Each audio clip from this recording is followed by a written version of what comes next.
بسم اللہ الرحمن الرحیم الحمد للہ الذی لا یبلغ مدحته القائلون ولا يعصي نعما ولا دون ولا يؤدي حقه المجتهدون الذي ليس لصفته حد معدود ولا نعت موجود ولا وجل ممدود الذي فطر الخلائق بقدرته ونشر الرياح برحمته ثم الصلاة والسلام على أشرف الأنبياء والمرسلين أبو القاسم مصطفى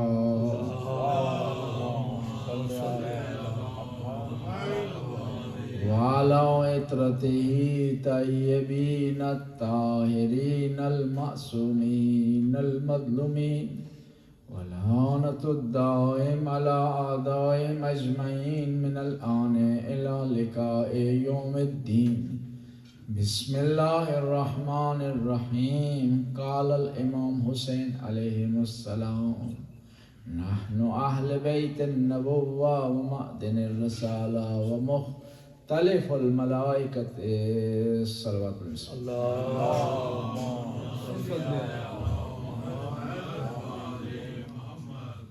امام حسین ارشاد فرماتے ہیں کہ نحن اہل بیت النبوہ، ہم اہل بیت نبوت کی اہل بیت ہیں، ومعدن الرسالت، رسالت کی کان ہیں، اور ملائکہ کے آنے جانے کی جگہ۔ واہ واہ سبحان اللہ۔ پورے واقعے کربلا میں امام حسین ہے عاشق خدا، اور اصحاب امام حسین عاشق امام حسین۔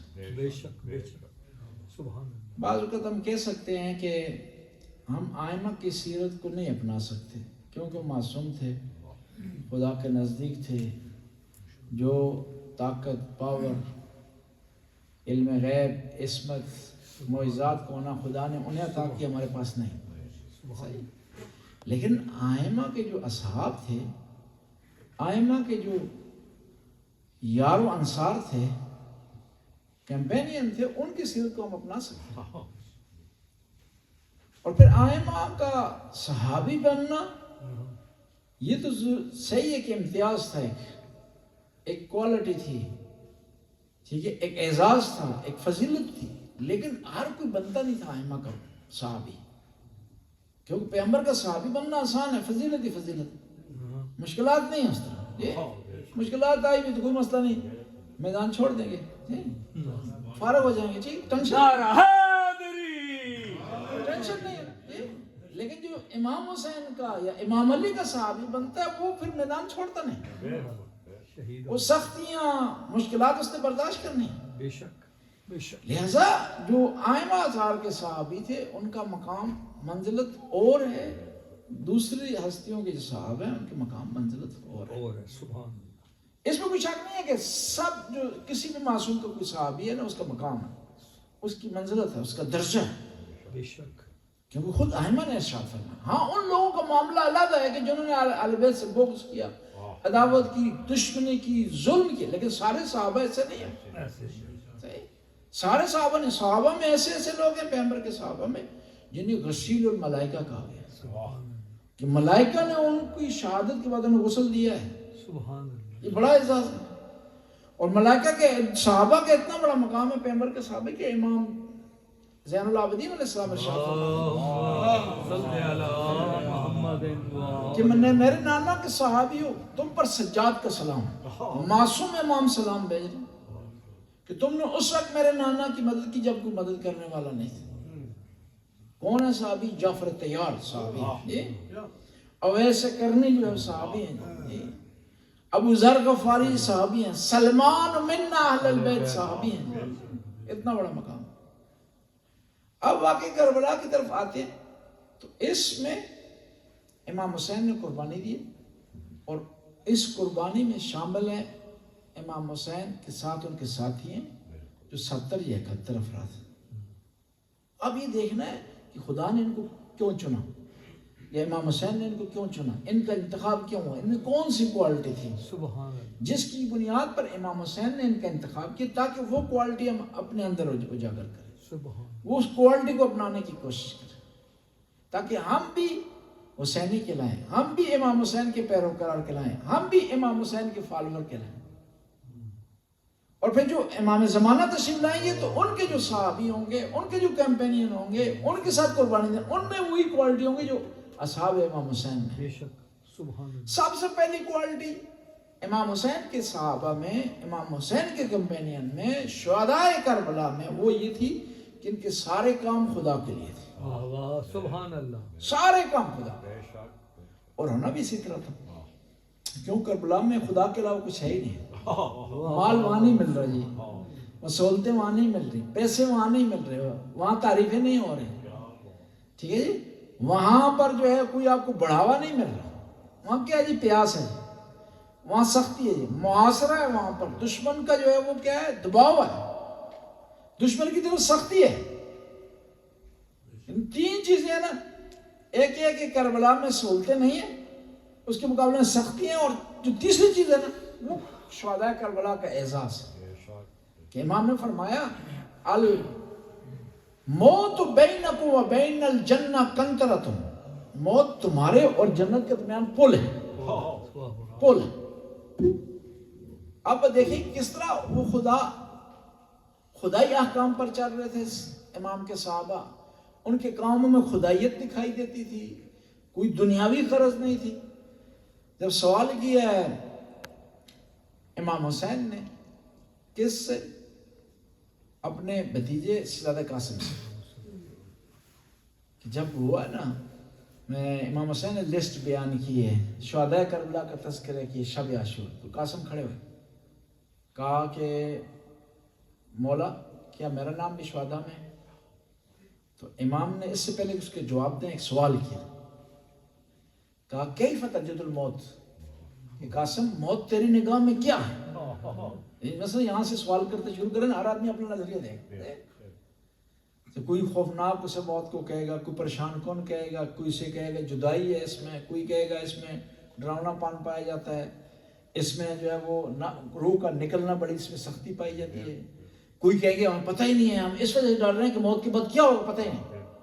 لیکن کیا فرماتے ہیں کہ احلی من العسل, موت میرے لیے شہد سے زیادہ میٹھا ہے. میٹھا ہے سبحان اللہ. اور یہ سب سمجھانے کے لیے, کیونکہ سمجھانے کے لیے, ورنہ موت جو آل بیت کے قدموں میں ہو, آل بیت کے لیے قربانی اس میں پائی جاتی ہو, خدا کا عشق اس میں پایا جاتا ہو, اس شہد سے بھی بڑھ کر وہ اس میں مٹھاس پائی جاتی ہے.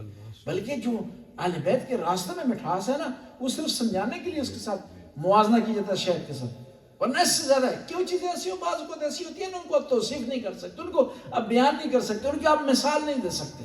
اس لیے کہتے ہیں نا میرے پاس الفاظ نہیں ہیں, جی کہتے ہیں میرے پاس الفاظ نہیں. اور پھر دوسرا جو ہے نا دنیاوی مثالیں, یہ صرف سمجھانے کے لیے, ورنہ جو اخروی چیز ہے نا اس کو دنیاوی چیز کے ساتھ مثال ہی ہم نہیں دے سکتے. اس کا کیف, اس کا مزہ, اس کا لطف وہ انوکھا ہے, اس کو الفاظ میں مثال میں بیان نہیں کر سکتے, کیونکہ ہم مادی ہیں, دنیا کے افراد مادی ہیں. صرف ان تک پیغام پہنچانے کے لیے کہا گیا کہ احلی من العسل, اصل سے زیادہ کیا ہے, میٹھی ہے.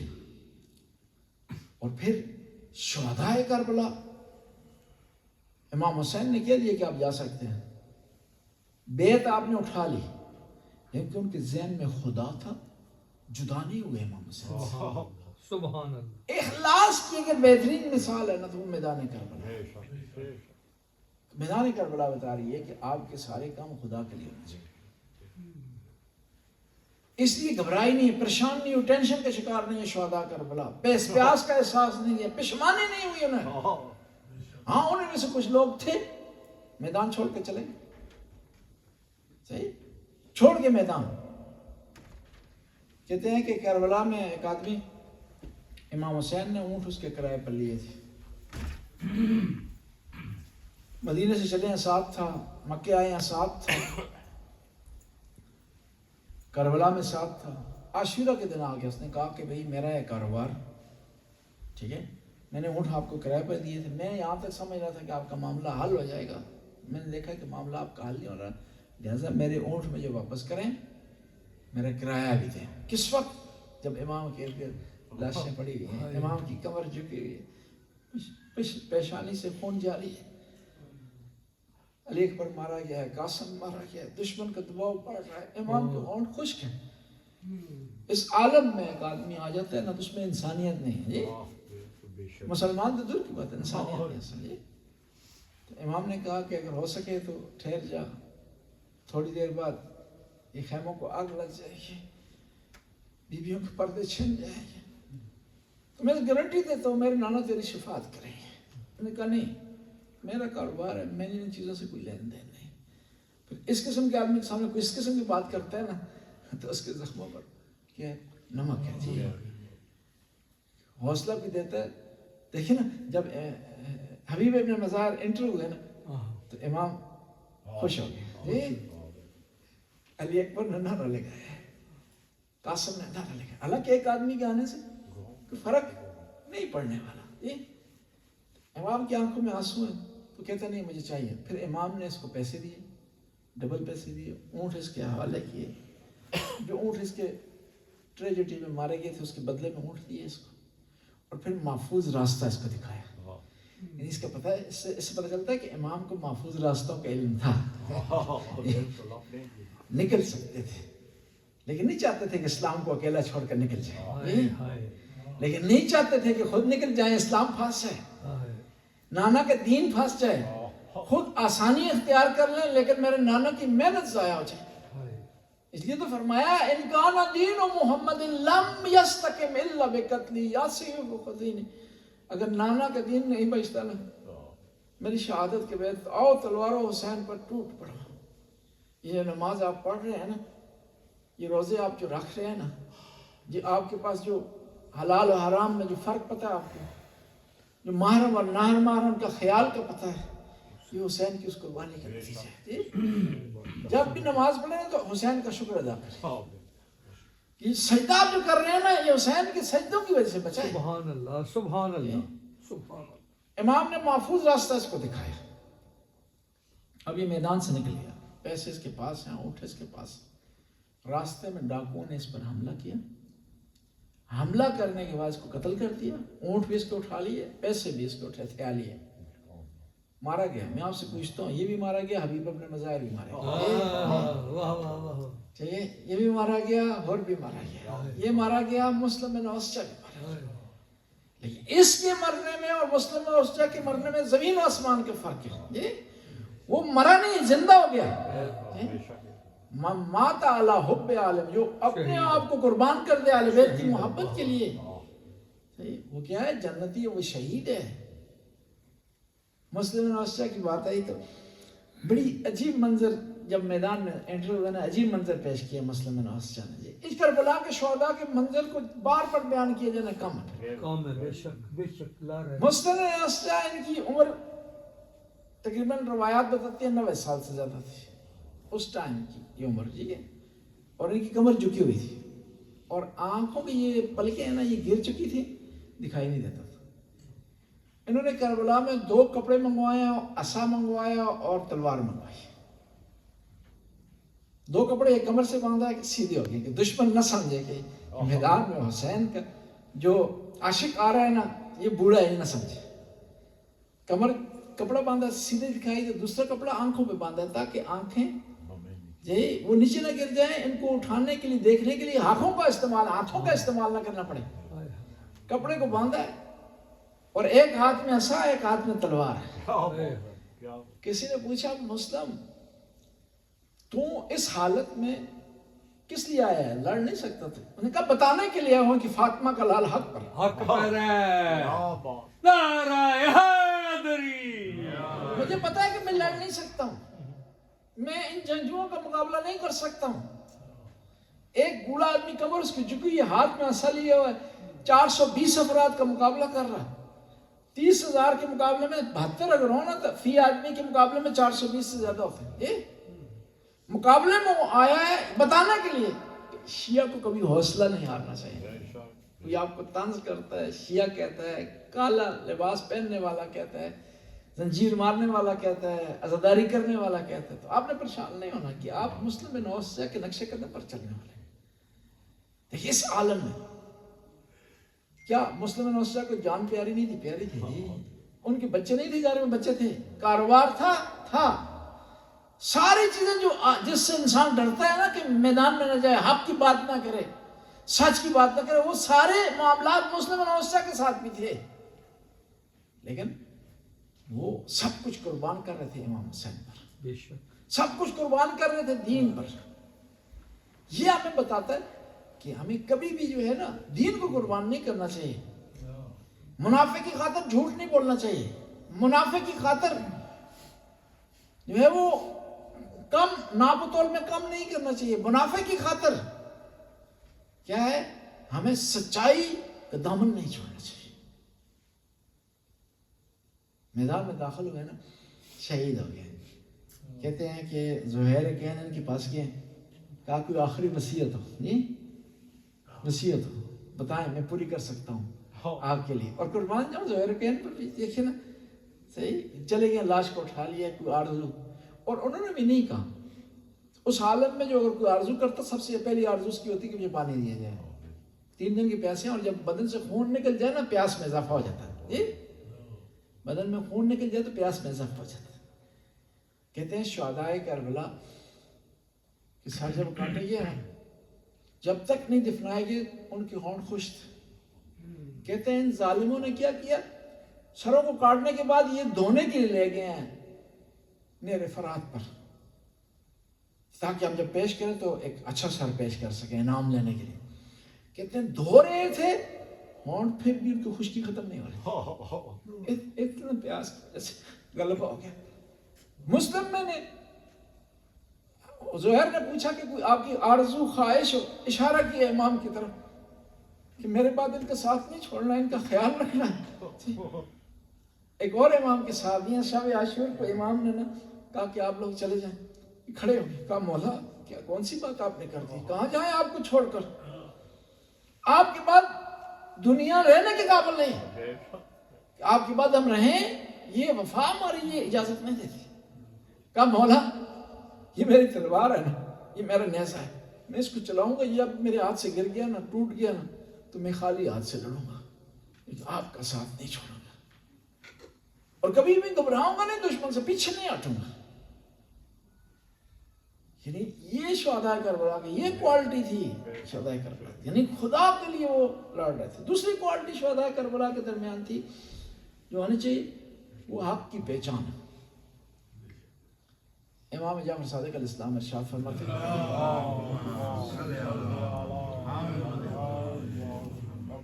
ارشاد فرماتے ہیں کہ امی العباس، میرے چچا عباس، نافس البصیرہ، بصیرت کی انتہا پر تھے، وہ صلب الایمان، ایمان کی گہرائی پر تھے۔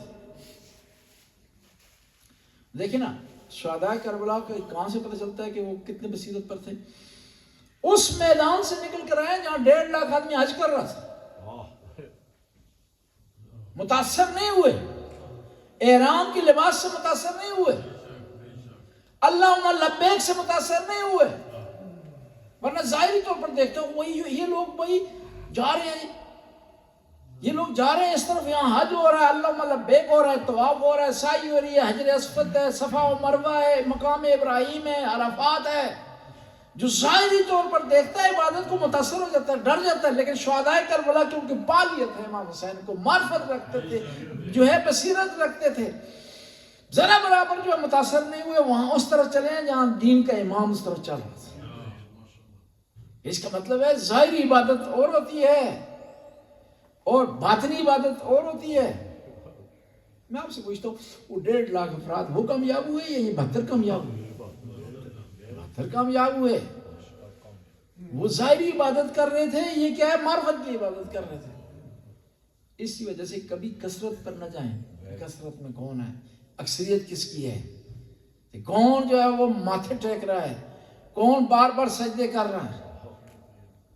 یہ معیار سجدہ نہیں ہے، معیار معرفت امام ہے، معیار ولایت امیر المومنین ہے۔ ایک آدمی بھی ہو نا معرفت پر وہ کامیاب ہے، ہزاروں اگر معرفت نہیں ہے تو ناکام ہے. لیکن اس طرح سے نکلے ہیں وہاں پر جو ہے دونوں گروپس کا امتحان ہے. شہدائے کربلا کا بھی امتحان ہے، حاجیوں کا بھی امتحان ہے. اور پھر حاجیوں نے دیکھا کہ بندھا ہوا احرام امام حسین نے کھول دیا. حاجیوں نے دیکھا کہ حاجی عرفات کی طرف جا رہے ہیں، امام حسین کربلا کی طرف جا رہے ہیں. دیکھا اپنی آنکھوں سے، ان کا بھی امتحان تھا. اور یہ سارے اگر حاجی آ جاتے تو نواسہ رسول پیاسے شہید نہ ہوتے. 1.5 لاکھ کا مجمع اگر آ جاتا نا تو شہید نہ ہوتا. لیکن ان کو امام حسین نے چنا نہیں تھا. اس سے پتہ چلا کہ زیادہ علم ہونا، ظاہری زیادہ عبادت رکھنا، فقاہت کی چوٹی پر ہونا وہ کمال نہیں ہے. کمال اس میں ہے کہ انسان آل بیت کا پیروکار بن جائے، آل بیت کو فالو کرے. ورنہ جب امام حسین مدینے سے چلے تو وہاں سینکڑوں کے حساب سے فقاہت ہیں، بڑے بڑے فقی وہاں موجود تھے. بڑے فقی وہاں حضرت عمر کے بیٹے عبداللہ بن عمر وہاں موجود ہیں. آئے ہیں مکہ میں ملنے کے لیے، اسپیشل رسپیکٹ کرتے تھے امام حسین کی، لیکن ساتھ نہیں چلے. اس کا مطلب ہے رسپیکٹ کرنا، چومنا، مجالس میں شرکت کرنا یہ کافی نہیں ہے. دل سے امام حسین کو چاہنا یہ کافی ہے. امام حسین کے پیچھے چلنا ضروری ہے. جی عبداللہ بن عمر آئے ہیں. جی میں یہ موازنہ اس لیے کر رہا ہوں اصحاب امام حسین کے ان شخصیات کے ساتھ کہ پتہ چلے کہ امام حسین کی جو صحابی ہیں کس منزل پر فائز تھے. جی آئے ہیں اپنا مکہ میں ملنے کے لیے امام حسین سے. عبداللہ بن عمر آئے. آنے کے بعد اور عبداللہ بن عمر ہیں جنہوں نے امام علی کی بیعت نہیں کی تھی، شام چلے گئی تھی، جمل والوں کے ساتھ رہے. اور یہ وہ آدمی ہیں کہ انہوں نے بیعت نہیں کی، اہل بیعت کی. اور جب حجاج بن یوسف آیا نا مدینے، مکہ پر چڑھائی کرنے کے بعد مدینے آیا تو رات کو چلے گئے اس کے پاس. اس نے کہا کس لیے؟ کہا میں بیعت کرنے کے لیے ہوں کہ میں نے رسول اللہ سے سنا ہے کہ جو آدمی بیعت کے بغیر رات کو مر جائے تو وہ جہالت کی موت مرے گا. لہٰذا میں شاید مر جاؤں، لہٰذا رات کو آیا ہوں، اس لیے بے چین ہوں، میں بیعت رات کو کرنا چاہتا ہوں، ٹھیک ہے، تاکہ جہالت کی موت، میرا کوئی وقفہ نہ ہو میری بیعت میں. جی تو اب رات کو جو ہے وہ اس نے کہا کہ میرے پاس ٹائم نہیں ہے، چلے جاؤ صبح آنا، میں آرام کروں. میں نے کہا نہیں میں نے بیعت کرنی ہے ضروری. وہ شراب پی رہا تھا حجاج بن یوسف. انہوں نے کہا میرا ہاتھ فارغ نہیں ہے بیعت کے لیے، میرے پاؤں پر بیعت کر لو. یعنی جو پاک امام حسین کے ہاتھ پر بیعت نہیں کرتا نا اسے نجس پاؤں پر بیعت کرنی پڑتی ہے. یعنی جس نے بھی اہل بیت کے دروازے کو چھوڑا نا اس کو یزید کے سامنے جھکنا پڑتا ہے. جی جس نے علی کو چھوڑا نا اس کو شام والوں کے سامنے جھکنا پڑتا ہے. خدا چکاتا ہے اسے. میں عرض کر صلوات پڑھ ملندہ بس. عبداللہ بن عمر کی بات کر رہے تھے. یہ آئے ملنے کے لیے امام حسین سے. امام حسین کو کہنے لگے کہ بھائی آپ نہ جائیں کربلا کی طرف، کوفہ کی طرف نہ جائیں. اور یہ جو کہہ رہے تھے نا امام حسین کی طرف جائیں، ان پیار و محبت سے کہہ رہے تھے. اس کا مطلب ہے کہ خالی پیار و محبت کرنا کافی نہیں ہے، قربانی دینا ضروری ہے. جی یہ بھی پیار کر رہے ہیں، غازی عباس بھی پیار کر رہے ہیں، یہ بھی پیار کر رہے ہیں، حبیب ابن مظاہر بھی پیار کر رہے ہیں، یہ بھی پیار کر رہے ہیں، مسلم بن اوسطہ بھی پیار کر رہے ہیں. ہم نے اس طرح پیار کرنا ہے، محبت کرنی جس طرح حبیب ابن مظاہر نے کی، جس طرح غور نے محبت کی، جس طرح غازی عباس نے محبت کی. اب جو ہے وہ پیار کر رہے ہیں کہ نہیں آپ نہیں جائیں. جب امام حسین نے کہا نہیں، میرے جو خدا کی طرف سے حکم ہے میں نے جانا ہے. میں اپنے نانا سے وعدہ کر چکا ہوں کہ میں نے اپنے نانا کے لیے قربانی دینی ہے. دین پر مشکل وقت آ گیا ہے، کوئی نہیں نکلا مدینے سے. جس طرح پیغمبر کے زمانے میں جب بڑا پہلوان ہوتا تھا دشمن کا سامنے تو کوئی نہیں نکلتا تھا، صرف علی علیہ السلام نکلتے تھے. جی آج بھی مشکل آ گئی اسلام پر. اسلام کے مقابلے میں ایک بڑا پہلوان آ گیا جس کا نام یزید ہے، تو امام حسین نکلے نانا کی نیابت کرتے ہوئے. جی اس لیے کہا نا حسین منی وانا من الحسین. یہ لوگوں حسین جو مدینہ چھوڑ رہا ہے یہ حسین نہیں چھوڑ رہا، رسول اللہ چھوڑ رہے ہیں. یہ کربلا کی طرف روانہ ہو رہا ہے، حسین نہیں ہو رہا، رسول اللہ آ رہے ہیں کربلا کی طرف. یہ شہادت جو پیش کی جا رہی ہے نا یہ رسول اللہ کی شہادت ہے. اب انہوں نے کہا کہ مزید احترام کرتے ہوئے عبداللہ بن عمر نے کہا کہ یا حسین ابن علی آپ اپنے چھاتی سے کپڑا ہٹائیں. امام نے کہا کیوں؟ کہا کہ میں سنت رسول ادا کرنا چاہتا ہوں. جی سنت رسول، یعنی اس کا مطلب ہے ظاہری سنت کافی نہیں. امام نے کپڑا ہٹایا، انہوں نے اپنے امام حسین کے دل کا بوسہ لیا، یہاں کا بوسہ لیا امام حسین کا. کہا کیوں کر رہے ہیں؟ کہا میں نے دیکھا رسول اللہ کہ وہ آپ کے دل کا بوسہ لیا کرتے، چومتے تھے آپ کے دل کو، آپ کے دل کو سینے سے لگاتے تھے. یہ وہ سینہ ہے جو پیغمبر سے لپٹ جایا کرتا تھا، میں اس لیے بوسہ لے رہا ہوں. بوسہ لے رہے ہیں، احترام کر رہے ہیں، سنت پیغمبر ظاہری طور پر ادا کر رہے ہیں، لیکن ساتھ چلنے کے لیے تیار نہیں. اس کا مطلب ہے کہ اگر آپ ظاہری طور پر نا اس علم کا بوسہ لیتے ہیں تو وہ کافی نہیں ہے. یہ کیونکہ علم تیسرے نمبر پر آتا ہے. امام حسین ہیں، ان کے جانثار ہیں ابو الفاضل کی نشانی علم ہے. جو آدمی ڈائریکٹ امام حسین کا بوسہ لے رہا ہے وہ جنتی نہیں ہو سکا. کیوں؟ کہ امام کے ساتھ نہیں چل رہا، امام کو فالو نہیں کر رہا، جی امام کی بیعت نہیں کر رہا. اس کا مطلب ہے ظاہری طور پر چومنا، ظاہری طور پر حلیہ بنا لینا وہ کافی نہیں ہے. ضروری ہے کہ آپ امام کے ساتھ چلیں. بس دوسری جو کوالٹی ہے نا وہ بصیرت کا ہونا، جو امام حسین میں یہ چیز مکمل ہوئی ہے، حق کی پہچان کرنا. ورنہ اس معاملے میں بڑے بڑے لوگ گھبرا جاتے ہیں، بڑے بڑے لوگ ٹینشن کا شکار ہو جاتے ہیں، پریشانی کا شکار ہو جاتے ہیں، حق کی تشخیص نہیں دے سکتے. امام حسین کے خیمے کے قریب ایک خیمہ لگا. یہ اس لیے واقعات بیان کرنا تاکہ آپ کو پتہ چلے کہ جو یہ صرف اس وجہ سے آپ پہچان نہ کریں کہ امام حسین کے ساتھ ہی صرف انہوں نے پیاز کاٹی، یہ معرفت کی انتہا پر، یہ اللہ کے ولی تھے، یہ اللہ کے قریب تھے. کیونکہ قرآن کہہ رہے ہیں نا کہ یا ایھا الذین ھادوا ان زعمتم انکم اولیاء للہ فتمنوا الموت، اگر تم بھی سمجھتے ہو کہ اللہ کے اولیاء ہو، ولی ہو، تو موت کی تمنا کرو. یعنی اس کا مطلب ہے جو بھی خدا کے راستے میں موت کی تمنا کرے گا وہ اللہ کا ولی ہے. شہداء کربلا نے ایسا کر کے دکھایا. امام کے خیمے کے قریب ایک خیمہ لگا ہے، اس کا نام آدمی کا ہے جی عبداللہ جوفی، کوفہ کا رہنے والا ہے. کوفہ کا رہنے والا ہے. تو امام نے جو بھی امام کے قریب خیمہ لگتا تھا امام اس کو پیغام بھیجتے تھے. کس کا؟ ساتھ دینے کا. اس لیے نہیں کہ 72 سے 73 ہو جائیں، 74 ہو جائیں، 75 ہو جائیں، 100 بھی ہو جائیں، کیوں؟ اس میں فرق پڑنے والا نہیں، بیلنس تبدیل ہونے والا نہیں. پیغام اس لیے بھیج رہے ہیں تاکہ وہ جنتی ہو جائے. اتمام حجت ہے، میرا نانا کے سامنے گلا نہ کرے کہ حسین نے ہمیں بلایا نہیں، پکارا نہیں، دعوت نہیں دی، ورنہ ہم آ جاتے. ہم تو نواصر رسول کو اکیلے نہیں چھوڑتے، ہم فدا ہو جاتے، پہلے قربان ہوتے. کہتے ہیں عمر شاد کے لشکر کو، شمر کو کہتے کہ بھائی حسین تک جانے کے لیے ہماری لاش سے تو نے گزرنا، ہم کہہ دیتے. امام حسین اس لیے پیغام بھیج رہے ہیں. پیغام بھیجا اس کو اپنے مؤذن کو بھیجا، حجاج بن مسروق کو. امام حسین کے جو مؤذن تھے مدینہ سے کربلا تک، کربلا میں بھی 9 محرم تک جو آدمی اذان دیتا رہے نا اس کا نام ہے حجاج بن مسروق. 10 کو امام نے ریکویسٹ کی ہے کہ نہیں آج چاہتا ہوں اپنے نانا کی آواز سنو، آج تو نے اذان نہیں دینی، میں چاہتا ہوں اپنے نانا کی آواز سنو. وہ علی اکبر میں پائی جاتی ہے. ان کو بھیجا حجاج بن مسروق کو. حجاج بن مسروق پیغام لے کر آئے. اس آدمی نے انسنی کی، امام کی بات کو اگنور کیا. پھر دوبارہ امام نے شہزادہ علی اکبر کو بھیجا، مرتبہ تھوڑا بڑھا دیا. جی ہمارے علاقے میں ہوتا ہے نا کہ جو سنیہ لے جانے والا ہوتا ہے اس کو بھی دیکھا جاتا ہے کہ کون لا رہا ہے پیغام. جی اس تک وہ لوگ اس کے مطابق اس سنیہ کی اس کی جو ہوتا ہے پیغام ہوتا ہے اس کی ویلیو کو ناپتے ہیں کہ پیغام کون لایا ہے. شہزادہ علی اکبر کے کہنے پر بھی نہیں آئے.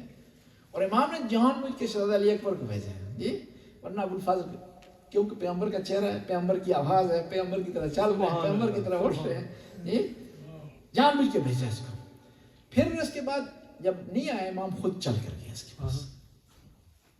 وہ امام جو 3 دن کا پیاسا ہے، دشمن نے جس کو گھیرے ہوئے ہوا ہے، جس کو بیویوں کی بے بسی بعد میں پریشان کر رہی ہے، خیموں پہ چلنا جسے پریشان کر، ساری چیزوں کو سائڈ پر چھوڑ کے تبلیغ کا پیغام پہنچا رہے ہیں، اپنے نانا کا پیغام پہنچا رہے ہیں.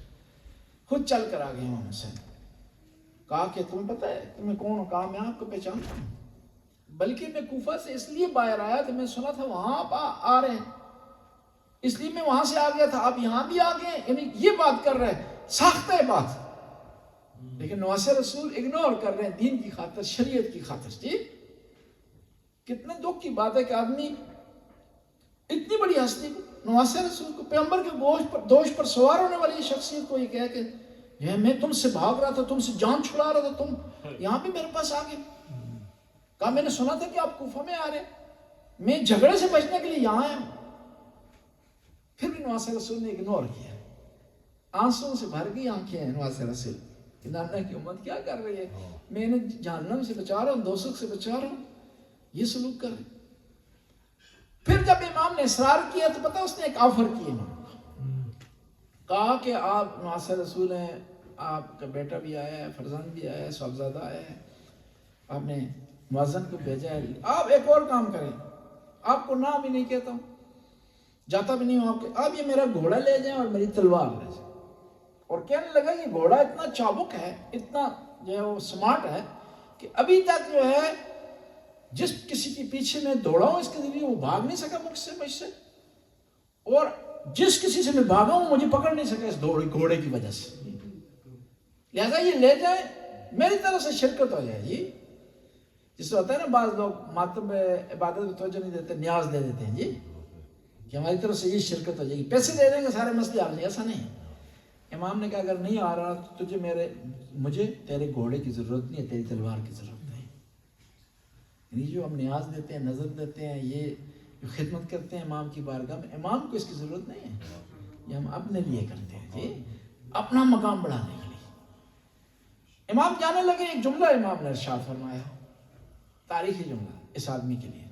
امام کے سارے جملے تاریخی ہیں، موقع کی مناسبت سے جو خطبے دیے ہیں، جو ارشادات فرمائے ہیں، جو دعائیں کی ہیں خدا کی بارگاہ میں. امام کے مدینے سے لے کے کربلا میں جو امام کا کلام ہے نا، اس کو 3 حصوں میں تقسیم کر سکتے ہیں. کبھی فرصت ملی تو ان 3 حصوں میں آپ کی خدمت میں اس کی خصوصیات بیان کریں گے. ایک امام کے خطبے، امام کی شارٹ سینٹنس ہے، تیسرا امام کی دعائیں. شہزادہ علی اکبر کو بھیجا تو دعا کی ہے، صحیح لشکر کو روانہ کر رہے ہیں دعا کر رہے ہیں، مولا غازی عباس کو بھیج رہے ہیں تو دعا کر رہے ہیں، دشمن کے سامنے کھڑے ہوتے ہیں تو امام دعا کرتے ہیں، عمر سعد سے ملاقات کرتے ہیں تو امام دعا کرتے ہیں، ہمیں درس دے رہے ہیں.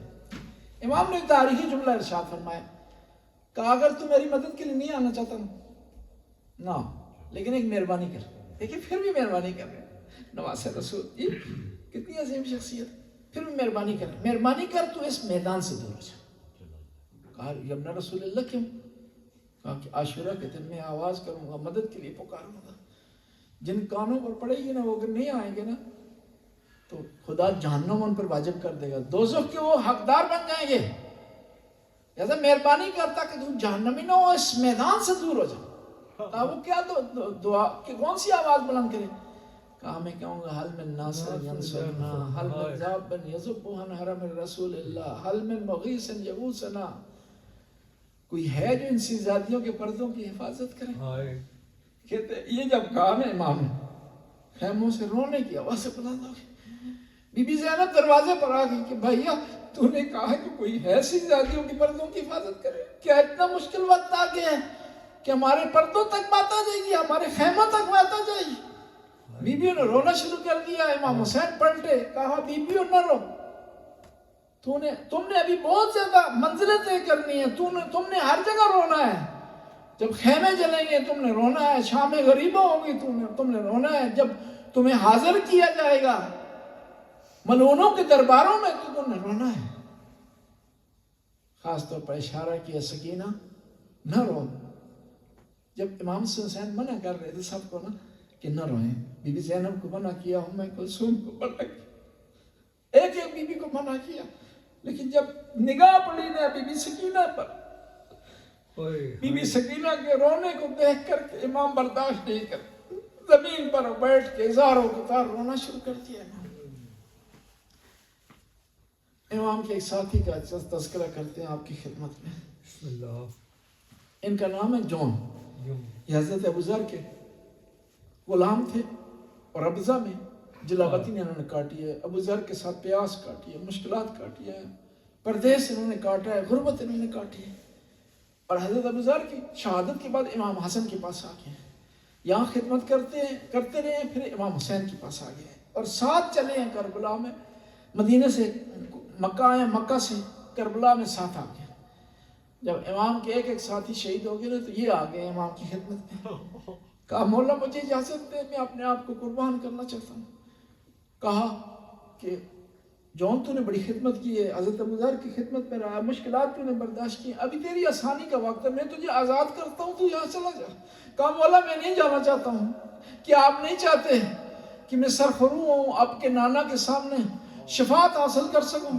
کیا آپ اس لیے مجھے نہیں بھیج رہے کہ میرا رنگ شہداء کربلا سے مختلف ہے، میں افریقہ کا رہنے والا ہوں؟ کہا جون ایسا نہیں ہے۔ پھر امام کے پاؤں پر گر گیا، امام کے ہاتھ چومنا شروع کر دیے، اس نے پاؤں چومنا شروع کر دیے، مولا مجھے شہادت سے محروم نہ کرے، میں چاہتا ہوں کہ میرا شمار شہداء کربلا میں ہو جائے، میں چاہتا ہوں کہ میرا رنگ سفید ہو جائے شہداء کربلا کی طرح۔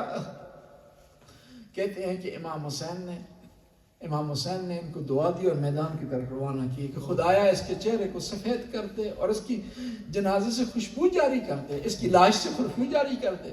کہتے ہیں 11 محرم یا 13 محرم کی روایت ہے، جب امام زین العابدین معجزے کے ذریعے آئے نا کربلا میں رہنمائی کرنے کے لیے، لاشیں دفنانے کے لیے، کہتے ہیں کہ بنی اسد نے کہا کہ مولا ایک لاش سے بڑی خوشبو آ رہی ہے، یہ عجیب سی لاش، اس سے اتنی خوشبو بلند ہو رہی ہے، اور ایسی خوشبو اس سے پہلے ہم نے نہیں محسوس کی۔ امام زین العابدین نے کہا کہ یہ جون کی لاش ہے، میری بابا کی دعا کی وجہ سے لاش سے خوشبو آ رہی ہے۔ اب جون میدان کی طرف روانہ ہوئے نا، اس ظالم نے غلام سمجھ کر کے چاروں طرف سے گھیرے میں لے لیے، کوئی تیزہ چلا رہا ہے، کوئی تیر پھینک رہا ہے، جس کے پاس کچھ نہیں ہے نا وہ کربلا کی ریت اٹھا کر جون کی طرف پھینک رہا ہے۔ کہتے ہیں جون گھوڑے سے گرے ہیں، آخری سلام دیے، مدد کے لیے نہیں پکارا کیونکہ پتا تھا کہ امام حسین تھکے ہوئے ہیں، پیاس سے امام کی لب خشک ہیں، زخموں سے چور ہے امام حسین۔ کہا میرا آخری سلام قبول کر لیجئے گا۔ امام حسین نے کہا جون تو تھوڑی دیر بعد میرے نانا سے ملے گا، میرا سلام دینا اور کہنا نانا مجھے اپنے پاس بلا لے، میں نانا میں تھک گیا ہوں، نانا آپ کی امت نے مجھے تھکا دی، مجھے زخمی کر دیے، نانا دیکھیں، بتانا کہ آپ کا نواسہ زخموں سے چور چور ہے، پیشانی پر زخم اتنا سخت لگا ہوا ہے کہ خون کا فوارہ نکل رہا ہے۔ کہتے ہیں امام حسین عقاب کی طرح آئے ہیں، جون کے سر کو اپنی گود میں لیا، سر کو گود میں لینا تھا، جون نے اپنے سر کو زمین پر گرا دیا، کہا جون ایسا کیوں کر رہا ہے؟ کہا میرا سر اس قابل نہیں ہے کہ آپ کی گود میں قرار پائے۔ اب امام حسین نے پتہ کیا کیا، 2 جنازوں کے ساتھ امام نے بڑا عجیب سلوک کیا، ایک علی اکبر کا جنازہ تھا، ایک جون کا، پتہ کیا کیا امام حسین نے؟ وَذَا خَدُّ وَلَا خَدُّ وَبَكَا بُكَاءً شَدِيدًا، امام نے اپنے رخساروں کو جون کے رخساروں پر رکھا اور بلند آواز سے گریہ کیا۔ الا لعنۃ اللہ قوم الظالمین فسیعلم الذین ینقلبون ینقلبون۔ خدا اس قلیل سی حاضری کو قبول و منظور فرما، ہمارے گناہوں سے درگزر فرما، نیک کام کرنے کی توفیق عطا فرما، برائیوں سے محفوظ رہنے کی توفیق عطا فرما۔ یا اللہ جو مجلس میں جن مومنین نے مومنات نے شرکت فرمائی ہے، ان کی حاضری کو قبول فرما، ان کی حاجت روائی فرما، ان کی پریشانیوں کو آسانیوں میں تبدیل فرما، ان کی اولاد کو نیک اور صالح بنا، مرحومین کی مغفرت فرما۔ یا اللہ اس انجمن کی جو بانیان ہیں خدا ہمارے درمیان اگر موجود ہیں، ان کو طول عمر عطا فرما، صحت سلامتی عطا فرما، اگر چل بسے ہیں خدا ان کی مغفرت فرما، ان کے درجات کو بلند فرما۔ یا اللہ شیعہ نے حیدر قرار خدا ان کو اپنے حفظ و امان میں رکھ، ظالم کو ظلم سے محفوظ فرما، اشرار کے شر سے محفوظ فرما۔ یا اللہ ایران کو فتح نصیب فرما۔ یا اللہ رہبر شہید کے درجات کو بلند فرما، ان کی قبر کو منور فرما۔